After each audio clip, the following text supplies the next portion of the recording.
Thanks for joining us here on Arc Salt Lake. I'm Brian Schnee. Wednesday night, January 7th. And since it is Wednesday, that means Utah's missing. A case we've been wanting to bring you for a while now. A man disappearing from the Salt Lake area nearly 2 years ago. But first, weather is also on our minds tonight as the valleys and mountains will soon be seeing some snow. Taking a live look of Big Cottonwood Canyon here at Brighton Resort. Skiers getting after it here for some night skiing and riding. They're rejoicing after a new round of snow with more on the way. It is absolutely beautiful up there, but finally the valley may also see some of this. Will they see as much? Let's find out with meteorologist Sean Kelly joining us live. Well, yeah, I mean, it's a rare occasion when the valleys see more than the mountains here, but at least it's something this time around. And yeah, the mountains doing really well already and kind of on the front end of the storm right now. Generally, the cottonwoods have already picked up about 4 to 5.5 inches of snow. And then up in Deer Valley right now, we're getting close. Not quite there, but almost at 3 inches. So starting off here pretty nicely. Becoming a little bit more isolated activity here. We're dry right now for much of the Salt Lake Valley, but we've got a shower just up towards the north. Some drier conditions up in the Brigham City area. This is just kind of the first part of the storm. The main part moves in later on tonight. And then we also have a lake effect part of this system as well as we get closer towards Thursday night. 39 degrees and cloudy here in Salt Lake City, so we're dry. We've had some areas of some light rain and some drizzle earlier. We start to get things going though after 2 a.m. this morning, periods of heavy rain changing over to snow, and then we're looking at a snowy morning commute for much of the Wasatch Front, and also a big drop in the temperature, going from the middle 40s today down into the middle 30s for highs tomorrow. Cold weather, the coldest of the season, will be settling in behind it. We've got a first alert weather day for tomorrow morning's commute. It could be a messy, slushy one. We'll talk about more of this coming up. My first alert weather forecast.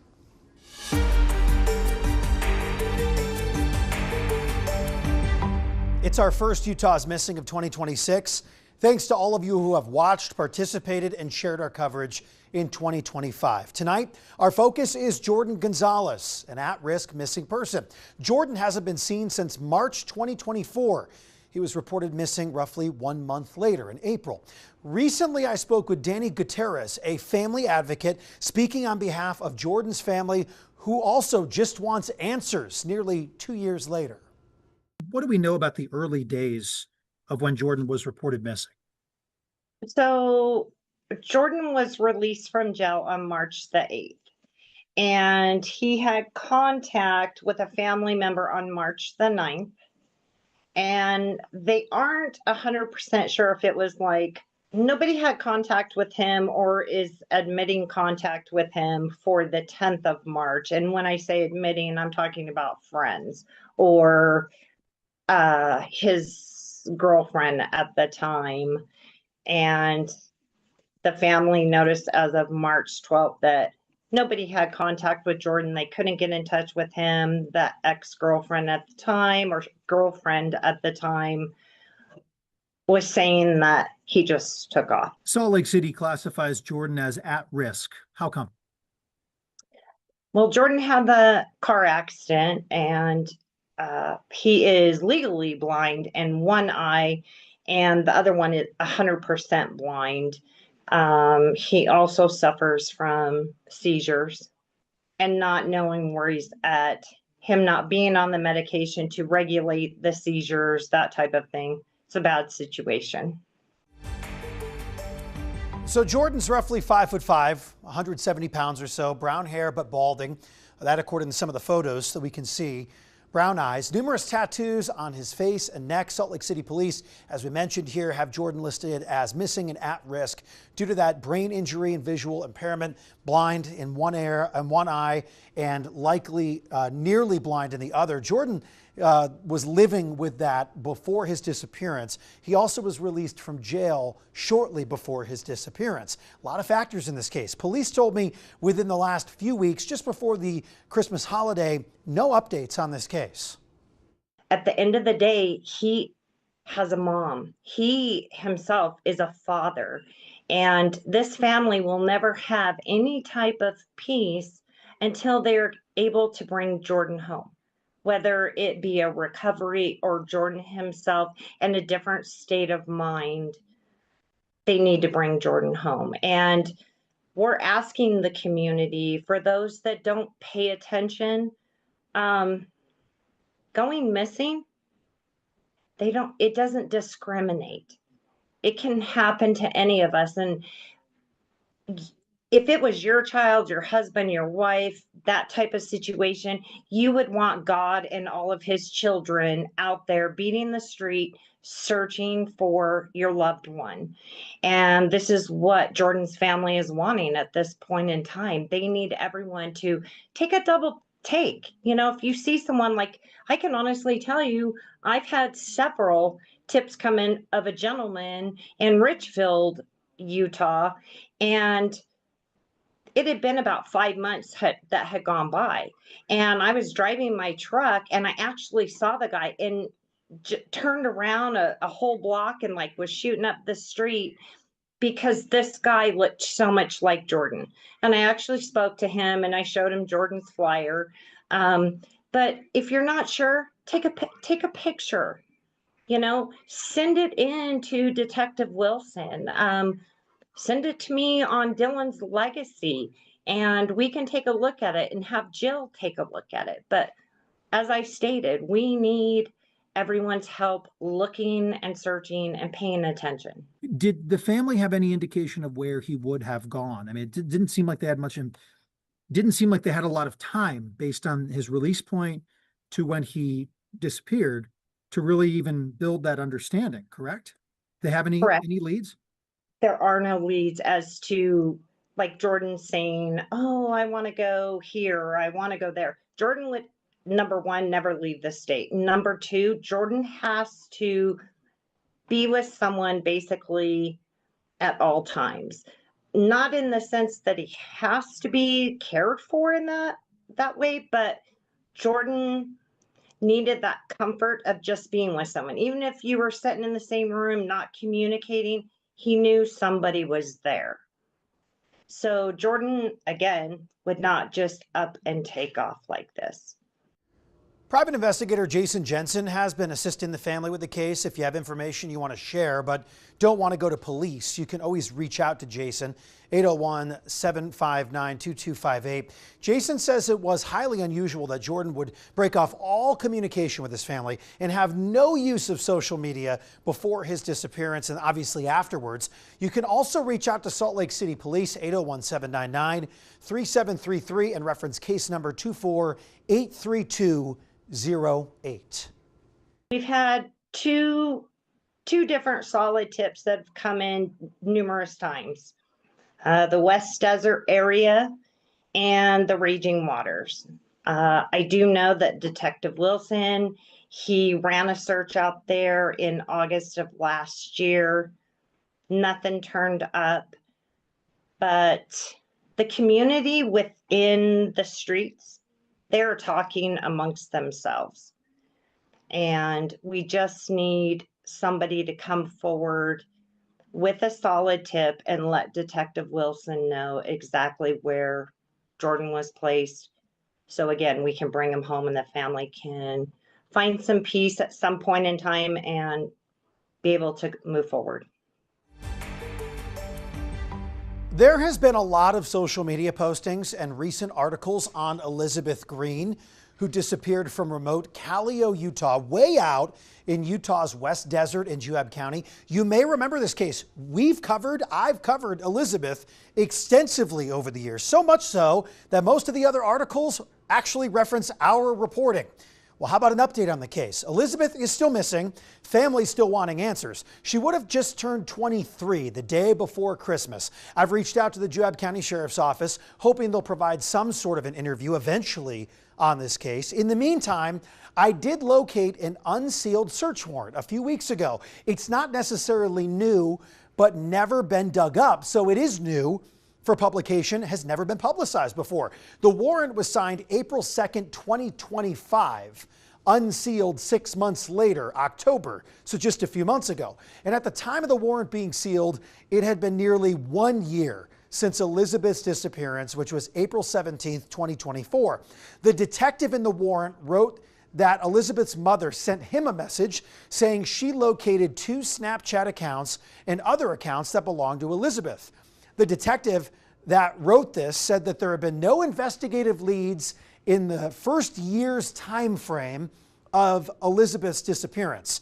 The detective also wrote, quote, "I am attempting every possible avenue to locate any possible investigative lead to help find Elizabeth and bring closure to her family."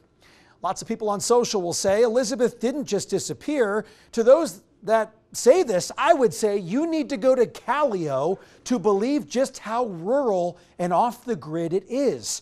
If you can't get there, watch my previous reporting on Elizabeth. You can find the long form on our YouTube page right now.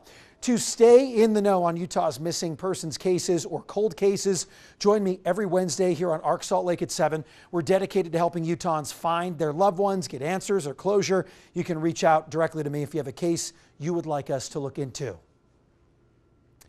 Coming up here on ARC Salt Lake tonight, the big event that will bring a Utah Mammoth rival to Rice-Eccles Stadium.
Oh, this is so cool. The Utah Mammoth will host the Colorado Avalanche at Rice-Eccles Stadium in 2027 as part of the NHL's Winter Classic Series. The announcement coming this afternoon from NHL Commissioner Gary Bettman, who sat alongside Utah Mammoth co-owners Ryan and Ashley Smith. They were also joined by Utah Mammoth forward Logan Cooley.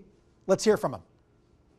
This is a dream. I think, as Gary, we've been talking, we actually came up here early in the process of even getting the team because we said this is what we want. I mean, we wanted our players to be able to have it, but we also wanted our community to be able to say, you know, this is what hockey culture and the hockey fan base, and this is like the ultimate celebration of the sport. And it's cool to be able to not just have it be a celebration, but also an education as well for so many people to get access to it. And that's kind of what this franchise has been. It's a little bit of about the sport that a lot of people in the state didn't know they really needed in their lives. But we live in the mountains, so it's like what we breathe. It's very authentic to us and to all of Utah, and for sure this fan base, who also isn't just, you know, we're not just watching a game. They're like half of the game is our fan base, right? It's half of the game is watching what's happening in the stands. And so I think it's just really authentic to what our fans deserve. And it feels exciting to us to say, you deserve this. You've earned this in a very short amount of time.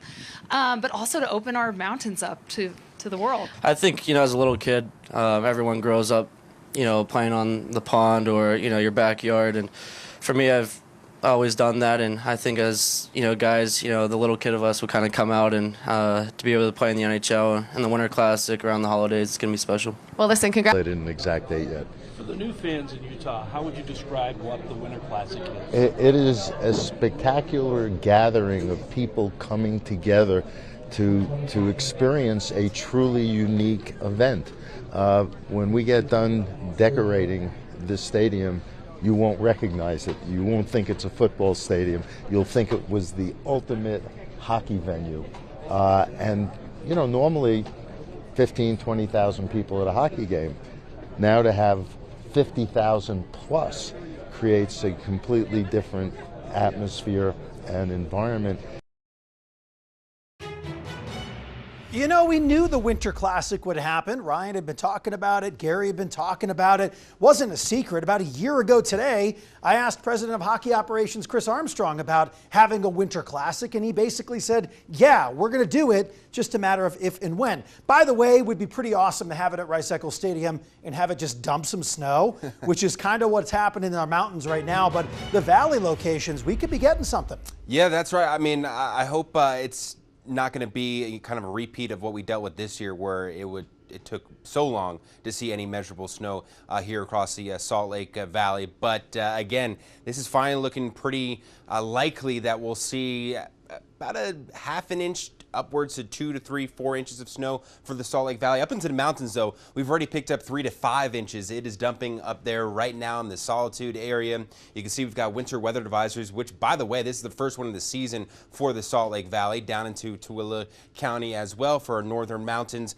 our central mountains, and our southern mountains as well, in areas down towards the south and east, including the Monticello, Blanding area, up and down the I-15 corridor here, where we could see several inches of snow. So we're also going to be watching out for the lake effect part of the system as the winds transition out of the north and west. That cold air moves over the relatively mild Great Salt Lake water temperature. That area south and southeast of the Great Salt Lake could produce some 2 to 5 inches. So this will be still possible in the Salt Lake City area. We'll have to watch out for that. But generally the northern valley is 1 to 3 inches, 6 to 16 inches for our mountains, southern mountains 4 to 8 inches, eastern valleys in southwestern Wyoming about a trace at 2 inches, 1 to 3 for the Nephi to Cedar City area along I-15. So we're into the 30s and 40s, and for the most part dry in the valleys. We saw a little bit of rain shower activity earlier. It's more so isolated right now with the first part of the storm.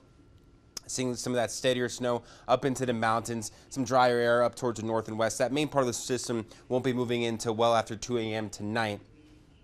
See, we've got one round of some steadier showers into the Bountiful, Farmington, Layton area. As we head into the overnight, 2, 3, 4 o'clock, that's when our cold front moves in, and we should see that change over to snow. Those snow levels drop to the valley floors, and then we've got some scattered snow showers developing for the morning commute. So we'll be watching out for that with some drier air working its way in by tomorrow evening. But notice that scattered shower activity continuing tomorrow evening down towards the south. And then here's that lake effect part of the system, 11 p.m., showing some of that snow in the Salt Lake Valley. This is when I think we have the better chance for accumulating snow here from Salt Lake City southward into the Draper area, even south of Utah Lake as well. Thinking Payson, Santaquin for maybe a couple inches of snow that continues on through early Friday morning, and then it clears out. So we'll have to watch out for some accumulating snow all the way up through early Friday morning. So we're into the 30s and 20s overnight. Some of the coldest temperatures of the season arriving tomorrow as we stay into the middle 30s for highs across much of the state here.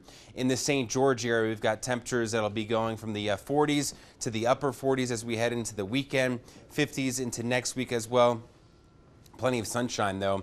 And then it's pretty quiet beyond the storm, by the way, but we've got the first alert weather day for tomorrow morning's commute. You could see some slushy roadways. It's the first snow of the season for many, so just be mindful of that. Give yourself extra time. Be careful, take it slow out on the roads, and then we'll have to watch out for some lingering snow into Friday morning. So people are going to relearn how to drive in the snow That's tomorrow, right, you're going to say. and might have to use, some snow boots for the first time, the shovel as well. Okay. Ice scraper. I'm not excited the for whole what thing. happens after tomorrow, by the way, the nothingness. Yeah. We will be right back.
He's trying to run over the police officer right now.